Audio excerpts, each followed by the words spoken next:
Para po sa topic natin na Great Tribulation, may discussion question po rito pero hindi ko nasasagutin yun kasi mahabang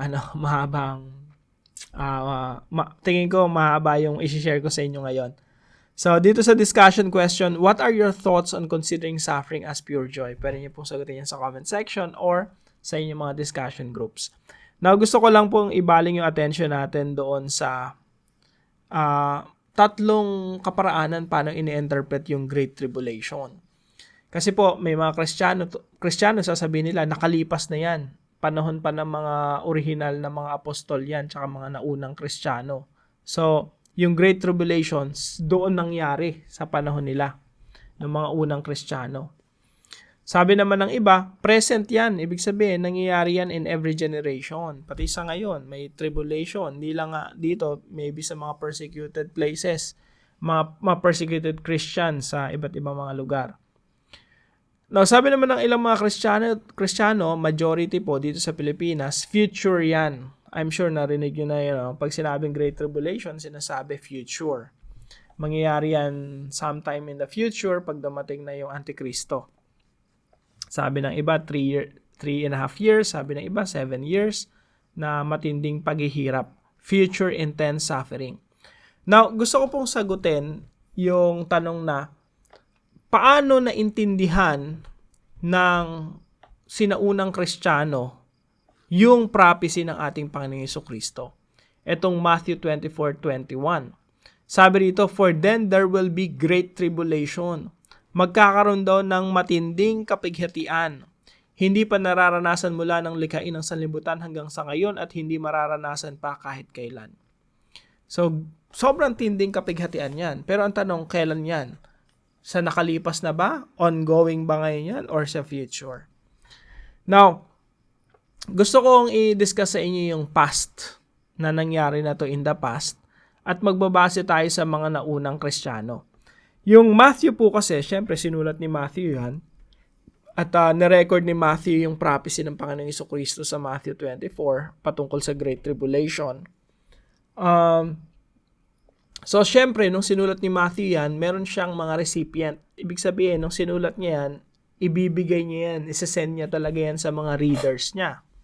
So, tanong, yung mga unang bumasa ng Matthew, paano nila ito naintindihan? Paano naunawaan ng mga sinaunang Kristiyano na tumanggap ng prophecy ni Jesus? Paano nila naunawaan yung prophecy ni Jesus patungkol sa Great Tribulation? Now, let me introduce to you etong tao na to si Eusebius of Caesarea.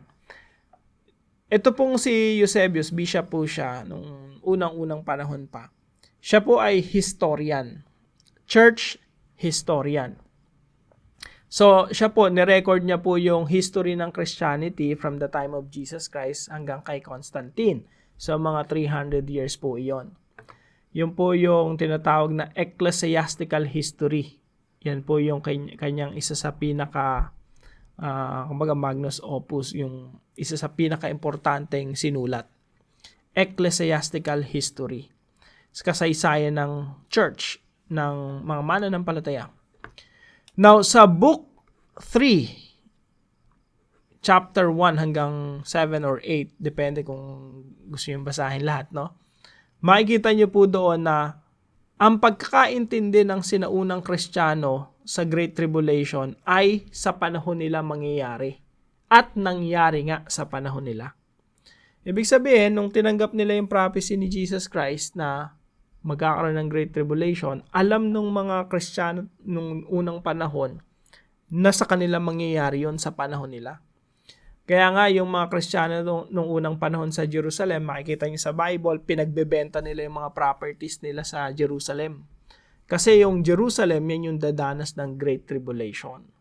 Bakit? Kasi yung Jerusalem, yung mga tao doon, sila yung sumigaw, nagrarara, nagsumigaw ng ipako si Kristo. Sila yung mga umusig sa mga Kristiyano, sa mga apostol, at pinagtulong-tulungan nila si Jesus at yung mga Kristiyano sa pamagitan ng Romano. Conspiracy ng mga Romano, ng mga Hudyo. So, dito sa book 3 na Eusebius, pinakita rito na paano nila pinersecute yung mga Kristiyano nung unang panahon. At yung Matthew 24, yun yung prophecy ni Jesus Christ na magiging judgment against the Jewish people, mga Hudyo doon sa Jerusalem, kaya sila yung dumanas ng Great Tribulation. So, tingnan po natin dito, umpisa natin sa book 5 na siguro, no? Medyo mahabang basahan. So, sabi dito, after Nero, ibig sabihin panahon to ni Nero, ito na yung palapit na yung Great Tribulation. Si Nero po kasi yung isa sa pinakamasamang emperor ng Rome. So, maraming kaganapan po dyan. So, dito, pinersecute nila si Jesus, pinersecute nila yung mga apostol, and later on, sa time na ni Nero, nagkaroon ng Great Tribulation. Ibig sabihin, si Nero kasi yung nagsabi na supilin ang rebellion doon sa Jerusalem. At inatasan niya si Vespasian, yung general niya na pumunta ron, tapos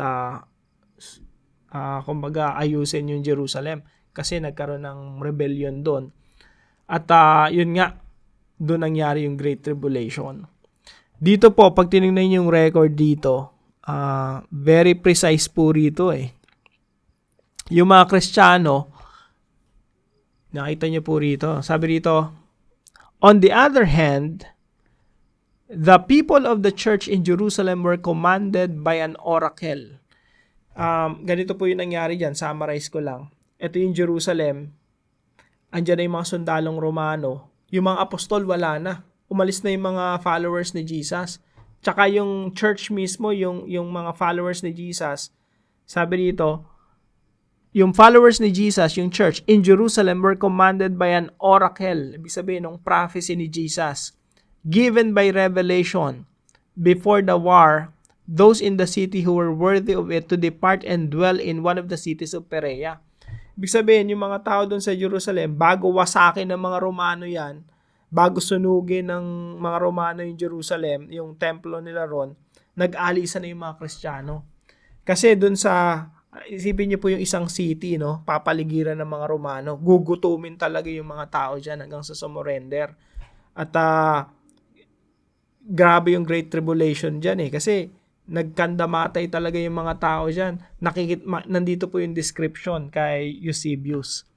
Ano mga nangyari. To the point na yung nanay kakainin na yung sariling anak. To the point na yung asawang lalaki pinagtataguan yung kanyang pamilya, siya lang yung kakain sa sobrang tindi ng taggutom. Tapos makikita ng asawa, talagang ibubukas pa yung bibig, kukunin yung pagkain para kainin nung asawa. Minsan yung mga magulang naman ang gagawa nun sa mga anak, makita nila yung mga anak nila may kinakain, dadambahin nila yun, bubukan nila yung bibig, kukunin nila yung pagkain para makain nila. So, ganun naging animalistic na yung mga tao. Nandito po yung description nun, no? Gaano katindi yung mga krimen na ginawa nung kapanahunan na ito. And then, sabi rito, ang nagbigay ng warning sa mga Christians dito sa Jerusalem na umalis, si Jesus. At makikita niyo po yun sa Matthew 24. Sabi ni Jesus, pag nakita niyo na yung hukbong mga Romano, yung army, no? Umalis na kayo dyan. Tumakas na kayo kasi dyan nawawasakin yung templo. Sa Luke 21 po yan, tsaka sa Matthew 24. And, ayan, pwede nyo pong basahin yan. Very precise nga po rito eh. Tingnan natin sa Book 7. Nasaan ba tayo? Book 3, Chapter 7. Chapter 4. Medyo maliliit lang po, hindi ko masyado makita. Chapter 5. Ito po yung sinulat ni Eusebius. Originally po talaga ay Greek. Ito po ay translation lang. So sabi dito sa 7, such was the reward of the iniquity of the Jews and of their impiety against the Christ of God. So sabi dito, yan yung naging kaparusahan sa mga Hudyo. Sila yung dumanas ng Great Tribulation talaga. Yan yung naging kaparusahan nila dahil sa ginawa nila kay Kristo, sa pag-uusig nila sa mga apostol. Sabi dito, but it is worth appending to it the infallible forecast of our Savior, in which He prophetically expounded these very things. So si Jesus Christ talaga, sabi ni Eusebius, siya talaga yung nag-prophesy ng detalye na mangyayari sa kanila sa Matthew 24. Woe unto them that are with child and give suck in those days. Kawawa yung mga nagpapadede nung mga panahon na yun. But pray that your flight be not in the winter nor on a Sabbath day. Pag-pray nyo na yung pagtakas nyo mula sa Jerusalem para makatakas, papaligiran ng mga Romano yan, wag sanang mangyari ng winter o kaya Sabbath day.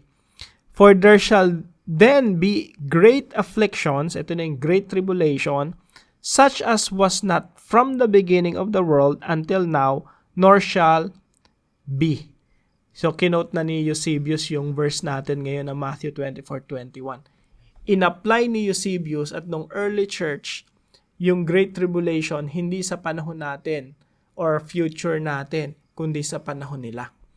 So, kung ako tatanungin, hindi lang to sample lang to, no? Napakaraming evidence na yung Great Tribulation ay nangyari sa kapanahunan ng mga sinaunang Kristiyano.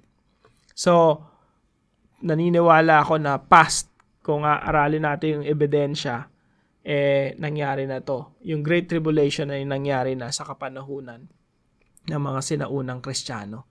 Hindi na po natin itutuloy yung pagbasa nito. Pwede nyo pong basahin, no? Para makita nyo. Marami po tayong source dyan, kagaya ni Josephus. Si Josephus kasi yung nakakita ng Great Tribulation, nung matinding kapighatian during that time. Si Josephus, historian din siya. Nagsulat din siya, no? Patungkol dito. So, yun lamang po.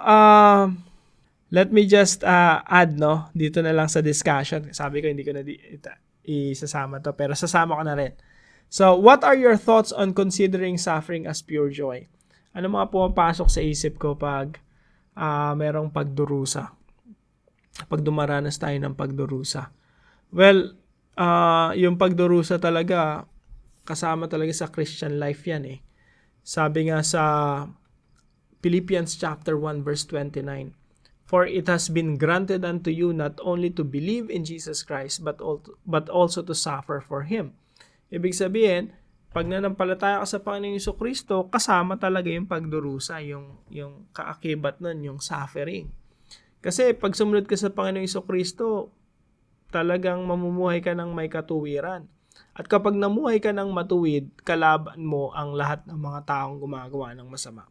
You will suffer because of that. Hindi ka gagawa ng mga kalokohan because of that. Hindi ka susunod sa sa agos ng mundo at you will suffer because of that.